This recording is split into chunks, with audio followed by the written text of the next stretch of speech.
శుభోదయం. ప్రభువైన యేసుక్రీస్తు నామములో వందనాలు తెలియజేస్తూ పరిశుద్ధమైన దేవుని గ్రంథంలో నుండి ఆది కాండము 35వ అధ్యాయము 9వ వచనం. యాకోబు 14 నుండి వచ్చుండగా దేవుడు తిరిగి అతనికి ప్రత్యక్షమై అతన్ని ఆశీర్వదించెను. ప్రార్థన చేసుకున్నాం. పరిశుద్ధుడా, ప్రేమ గల తండ్రి, వందనాలు స్తోత్రాలు చెల్లిస్తూ వాక్యం ధ్యానిస్తుండగా ఈ సన్నిధి మాతో ఉంచి నడిపించి దీవించమని యేసయ్య నామములో ప్రార్థిస్తున్నాం తండ్రి, ఆమేన్.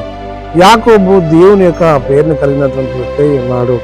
దేవుని యందు భయభక్తులు కలిగి జీవించినప్పుడు అతడు గొప్పగా దీవించబడినాడు. యాకోబు 14 నుండి వచ్చినప్పుడు దేవుడు అతని ప్రత్యక్షమై, నిజమే ప్రియ దేవుని కుమారుడా, నీవు నేను కూడా దైవ ప్రత్యక్షత పొందినప్పుడు దేవుడు ఆశీర్వదిస్తాడు. దేవుని ప్రత్యక్షత పొందినటువంటి యాకోబును దేవుడు ఆశీర్వదించినాడు.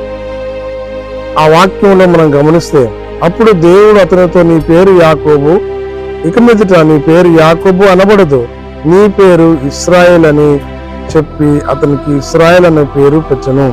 దేవుని యొక్క నామాన్ని బట్టి ఇశ్రాయేల్ గా మార్చబడింది. మరి నీవు నేను కూడా నూతనంగా బాప్తిసం తీసుకున్నప్పుడు కొంతమంది పేర్లు మార్చుకుంటుంటారు. దైవాశీర్వాదంతో ప్రత్యక్షమైన పేరు, దేవుని నామాన్ని కలిగిన ఇష్టంగా ఉన్నప్పుడు ఆయన దీవించే దేవుడై ఉన్నాడు.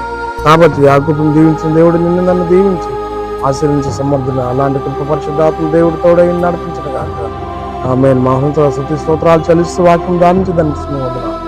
ఆన్లైన్ వీక్షిస్తున్న వారు దీవించమని యేసు నామంలో ప్రార్థించడానికి వేడుకొంచున్నాం ఆమేన్. తండ్రి, కుమార, పరిశుద్ధాత్మ త్రియేక దేవుడు సదాకాలం తోడై ఉండి దీవించి ఆశీర్వదించును గాక ఆమేన్.